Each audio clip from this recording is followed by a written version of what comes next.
Hello friends, welcome back to my channel my baby care और मैं हूं आपके साथ अर्चना। फ्रेंड्स, अगर आपके घर में बेबी है तो आप उसकी छोटी छोटी चीज़ों का बहुत ध्यान रखते हैं, क्योंकि बेबी अनजाने में कुछ ऐसी चीज़ें कर सकते हैं जिनसे कि उनको चोट पहुंच जाती है। और कभी कभी ज़रा सी लापरवाही या कम जानकारी की वजह से बच्चे में चोकिंग की प्रॉब्लम हो सकती है। अगर कंडीशन ज़्यादा सीरियस हो जाए तो बच्चे के लिए बहुत ज़्यादा ख़राब हो सकता है। इसीलिए बेबी के साथ आपको हर समय सावधानी रखने की ज़रूरत होती है। आज के इस वीडियो में हम आपको यही बताएंगे कि बच्चों में चोकिंग के क्या लक्षण हैं और इसके पीछे क्या कारण हैं, और चोकिंग होने पर आपको क्या करना चाहिए। तो चलिए स्टार्ट करते हैं आज का वीडियो। फ्रेंड्स, सबसे पहले बता दें कि चोकिंग का मतलब क्या है। सांस लेने वाली नली में अगर कुछ फंस जाता है या अटक जाता है, जिस वजह से एयरवेज यानी कि जो हवा जाने का रास्ता है उसमें रुकावट आ जाती है और बच्चे को सांस लेने में दिक्कत होने लगती है, इसे हम चोकिंग कहते हैं। आइए अब जानते हैं कि आपको कैसे पता चलेगा कि बच्चे को चोकिंग हो गई है या फिर बच्चे के गले में कुछ अटक गया है। फर्स्ट देखिए, अगर बच्चा अपने हाथ से गले को पकड़ रहा है या बार बार गले पर हाथ लगा रहा है तो उसके गले में कुछ अटकने या उसके दम घुटने का ये एक खास लक्षण हो सकता है। नेक्स्ट फ्रेंड्स, देखिए, अगर आपको लग रहा है कि बेबी को सांस लेने में प्रॉब्लम हो रही है तो आप बेबी से जानने की कोशिश करें कि उसके गले में कुछ अटक तो नहीं गया है या फिर कुछ उसने ऐसा तो नहीं खा लिया है जिससे कि उसको प्रॉब्लम हो रही हो। नेक्स्ट, अगर बेबी गला चोक होने की वजह से खांस भी नहीं पा रहा है तो एयरवेज यानी कि जो हवा जाने का रास्ता है उसमें रुकावट होने की वजह से बेबी बेहोश भी हो सकता है। बेबी को चोकिंग होने की वजह से कई बार बच्चों की जो स्किन है उसका कलर भी चेंज होने लग जाता है। बेबी की स्किन का कलर नीला हो जाता है अगर बच्चे को गले में कुछ अटक गया है या चोकिंग हो गई है। चोकिंग की वजह से बच्चे के सांस लेते समय तेज आवाज़ भी सुनाई दे सकती है।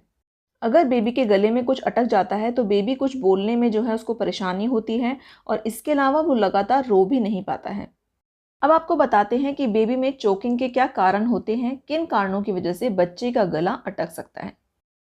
पहली चीज़ देखिए, जब बच्चा ब्रेस्ट फीड करता है या फिर बॉटल से दूध पीता है तो कभी कभी वो अपनी कैपेसिटी से ज़्यादा दूध पी लेता है, जिससे उसे वो दूध निगलने में जो है प्रॉब्लम होती है और वो दूध बच्चे की सांस की नली में चला जाता है। ये छोटे बच्चों में चोकिंग का एक मेन रीज़न होता है। नेक्स्ट देखिए, कुछ लेडीज़ में क्या होता है कि ब्रेस्ट में दूध जो है वो ज़्यादा बनता है और जिस वजह से बच्चा जो है जल्दी जल्दी दूध पीने लगता है, और अगर बच्चे के मुंह में ज़्यादा दूध भर जाता है तो उसे चोकिंग का खतरा हो सकता है। कभी कभी जब आप बेबी को उसके हाथ में खाने की कोई चीज़ देते हैं तो उस चीज़ का टुकड़ा जो है बच्चे के गले में फंस सकता है। इसीलिए बेबी को कुछ भी खाने से देने से पहले आप ये ध्यान रखें कि वो चीज़ बच्चा आसानी से खा पा रहा है या नहीं, और बेबी के पास ही रहें और ध्यान रखें। इसके अलावा फ्रेंड्स, आपको पता ही होगा कि छोटे बच्चों को ज़्यादातर चीज़ें मुंह में लेने की आदत होती है। इसीलिए हो सकता है कि बच्चा खेल खेल में कोई ऐसी चीज़ मुंह में ले ले जिससे उसे चोकिंग हो जाए। फ्रेंड्स, छोटे बच्चों में चोकिंग की प्रॉब्लम ना हो इसके लिए कुछ ज़रूरी बातों का आपको ध्यान रखना चाहिए। तो आइए जानते हैं कुछ ऐसी टिप्स जिनसे आप बेबी को चोकिंग से बचा सकते हैं। फर्स्ट, आप ध्यान रखें कि जब तक आपके बेबी के दांत नहीं आ जाते तब तक उसे मैश किया हुआ या मसला हुआ खाना या प्योरी ही खिलाएं। नेक्स्ट, बच्चे को जो भी फिंगर फूड खाने को दें उसे छोटे छोटे पीस करके ही खाने के लिए दीजिए। ज़्यादा बड़ा पीस उसके गले में अटक सकता है। बेबी को जब भी खाना खिलाएं तो उसे ये ज़रूर बताएं कि खाने को पहले अच्छे से चबाना चाहिए फिर निगलना चाहिए। बेबी को खाना खिलाते समय ध्यान रखें कि बेबी को सही पोजीशन में बिठाकर ही खाना खिलाएं। अगर बेबी लेटा हुआ है तो उसके मुंह में खाने की कोई भी चीज़ मत डालिए।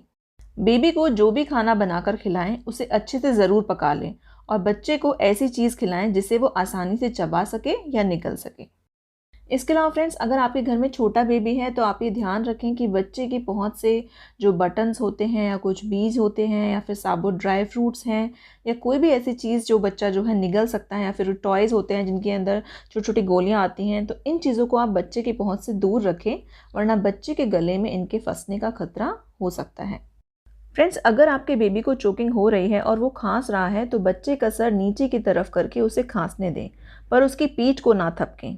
फर्स्ट एड देने के बाद भी अगर बेबी सांस नहीं ले पा रहा है, बेहोश हो गया है या कोई रिस्पॉन्स नहीं दे रहा है तो बेबी को सीपीआर देना चाहिए।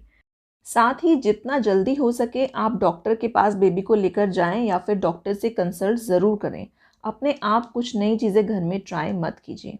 तो फ्रेंड्स, यही थी कुछ ज़रूरी बातें जिनसे आपको पता चल गया होगा कि बेबी में चोकिंग की प्रॉब्लम क्या होती है, ये किस वजह से होती है, और अगर बेबी को चोकिंग हो जाए तो आप क्या क्या चीज़ें कर सकते हैं। तो आई होप आपके लिए वीडियो हेल्पफुल रही होगी। हम आगे भी आपके लिए ऐसे ही वीडियोज़ लाते रहेंगे। Thank you.